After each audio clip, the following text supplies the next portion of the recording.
अच्छा तो तुम चाहती हो कि मैं ऊपर आकर सारिका के सामने ही तुम्हें अपनी गोद उठाकर ले जाऊं? हाँ, रणवीर ने उसे छोटी सी धमकी देते हुए कहा। तुम ऐसा नहीं कर सकते, माही ने घबराते हुए कहा।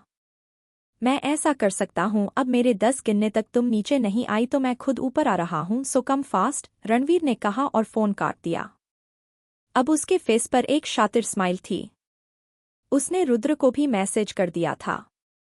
माही ने जैसे ही रणवीर की धमकी सुनी वो जल्दी से अपना दुपट्टा गले में डाल लगभग दौड़ते हुए नीचे आई। भागकर आने की वजह से उसकी सांस फूल रही थी और वो गुस्से से रणवीर को देख रही थी जो एक डेविल स्माइल के साथ उसे ही देख रहा था।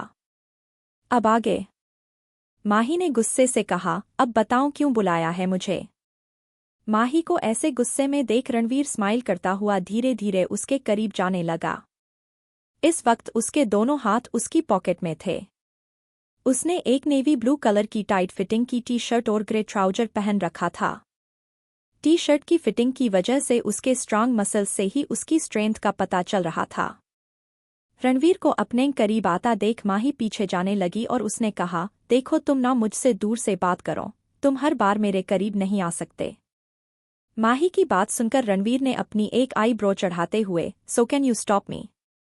माही अंदर से जानती थी कि रणवीर को रोकना उसके बस की बात नहीं, लेकिन फिर भी उसने इस बात को अपने फेस पर आने नहीं दिया और कहा, अगर तुम्हें बात करनी है तो दूर से करो, वरना मैं जा रही हूँ। कहकर वो जाने के लिए मुड़ी ही थी कि रणवीर ने उसका हाथ पकड़ उसे अपने करीब खींच लिया। माही सीधा इसके सीने से जा लगी। रणवीर का एक हाथ उसकी कमर पर था और दूसरा हाथ उसकी पीठ पर था और उसने कसकर माही को अपने से चिपका रखा था। माही चाहकर भी हिल नहीं पा रही थी। वो बार बार रणवीर के सीने पर अपने दोनों हाथ रखे उसे धक्का दे रही थी, लेकिन मजाल है जो रणवीर को जरा सा भी फर्क पड़ा हो। माही ने स्ट्रगल करते हुए ही कहा, छोड़ो ना मुझे सांस लेने में दिक्कत हो रही है। माही को वाकई सांस लेने में परेशानी होने लगी थी क्योंकि रणवीर ने उसे कुछ ज्यादा ही कसकर पकड़ रखा था। रणवीर ने कहा, ठीक है मैं छोड़ दूंगा लेकिन चुपचाप अच्छी बच्ची की तरह मेरे साथ चलो। माही ने अपनी आंखें बड़ी करते हुए कहा, क्या मैं कहीं नहीं जा रही तुम्हारे साथ? हाँ तो ठीक है फिर रहो पूरी रात ऐसे ही। ऐसा कहते ही रणवीर ने अपनी पकड़ माही पर और कस ली। माही खांसते हुए बोली, छोड़ो मुझे दर्द हो रहा है। सांस ना ले पाने के कारण माही का चेहरा बिल्कुल लाल हो गया था। उसने जल्दी से कहा, हाँ ठीक है मैं तुम्हारे साथ चलूंगी। माही के ऐसा कहते ही रणवीर ने झटके से उसे छोड़ दिया। माही अब लंबी लंबी सांस लेकर अपने आप को नॉर्मल कर रही थी।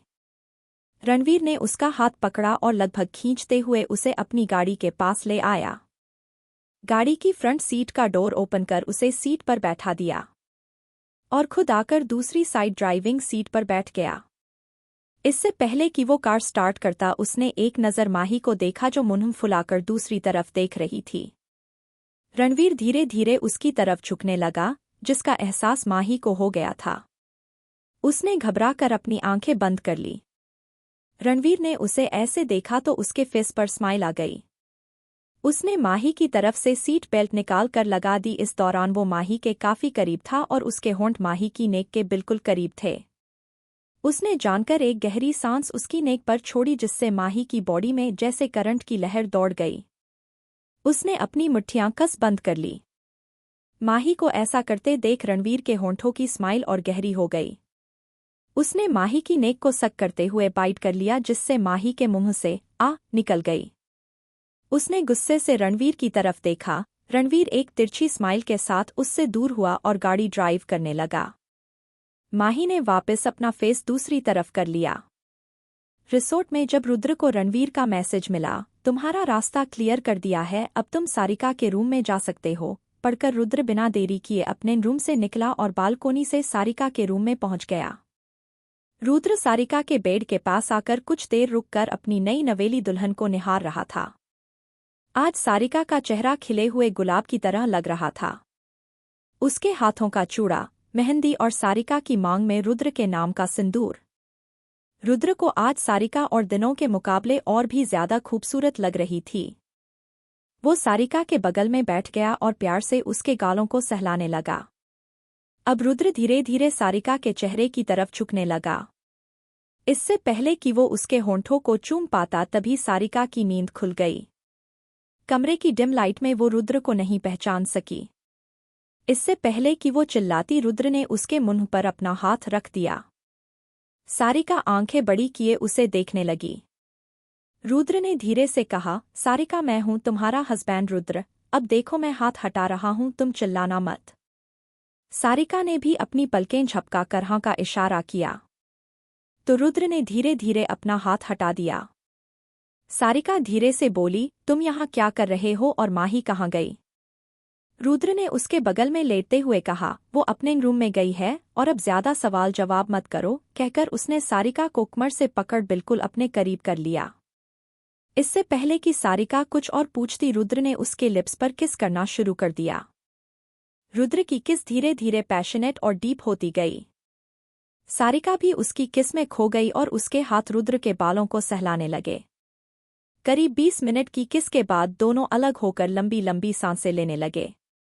रुद्र अब उसकी नेक को किस करने लगा।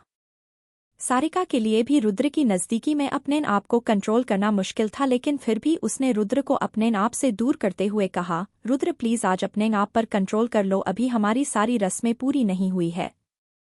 रुद्र सारिका को बिल्कुल छोड़ने के मूड में नहीं था। उसने, जान अब मत रोको, I can't control anymore, Rudra ने सारिका किस करते हुए कहा। सारिका ने रिक्वेस्ट करते हुए कहा, रुद्र प्लीज। रुद्र ने सारिका के फेस की तरफ देखा तो उसके फेस पर रिक्वेस्ट करने वाले एक्सप्रेशन थे। रुद्र ने एक गहरी सांस ली और सारिका के फोरहेड को चूम लिया। फिर उसे अपनी बाहों में भरकर उसके बगल में ही लेट गया। सारिका भी रुद्र की बाहों में सुकून से सो गई। रणवीर की कार सुनसान सड़क पर फुल स्पीड से दौड़ रही थी। माही ने इरिटेट होकर पूछा, कहाँ लेकर जा रहे हो तुम मुझे? पर रणवीर ने उसकी बात का कोई जवाब नहीं दिया। कुछ ही देर में रणवीर ने अपनी गाड़ी एक सुनसान जगह पर रोक दी। माही को तो वो जगह देखकर ही डर लग रहा था। बाहर बिल्कुल अंधेरा था, बस चांद की चांदनी ही वहां थोड़ी रोशनी बिखेर रही थी। पर देखने में वो जगह काफी डरावनी थी। उसने डरते हुए रणवीर से पूछा, ये तुम मुझे कहाँ लेकर आ गए हो? मुझे वापस लेकर चलो। नहीं, मैं तो आज रात यहीं रुकने वाला हूँ, तुम्हें जाना है तो जा सकती हो। ऐसा कह रणवीर ने अपनी सीट एडजस्ट की और रिलैक्स होकर लेट गया। मैं बाहर कैसे जाऊं? बाहर तो बहुत अंधेरा है और मुझे अंधेरे से डर लगता है, माही ने रुआंसा होते हुए कहा। आज जैसे रणवीर ने माही को पूरी तरह से परेशान करने का सोच रखा था। उसने माही को देखते हुए कहा, डरो मत, बाहर कुछ लोग भी हैं जो तुम्हारी मदद कर देंगे तुम्हें रास्ता बताने में। माही ने विंडो से बाहर देखते हुए कहा, पर मुझे तो कोई नजर नहीं आ रहा। रणवीर ने अपने दोनों हाथ अपने सिर के पीछे रख लिए और रिलैक्स होकर कहा, नजर कैसे आएंगे, वो सब भटकती हुई आत्माएं जो हैं। माही की तो डर से आंखें बड़ी हो गई। उसने कांपती हुई आवाज में कहा, आत्माएं मतलब भूत? आत्माएं मतलब भूत?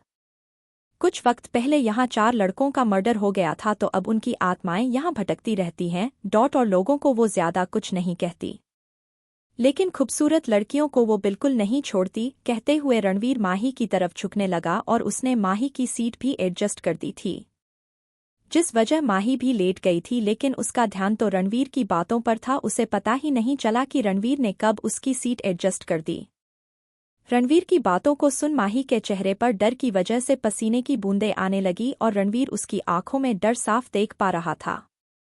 मन ही मन उसे हंसी भी आ रही थी कि माही उसके मजाक को समझ ही नहीं पाती है, पर फिर भी उसने अपने फेस पर ये जाहिर नहीं होने दिया।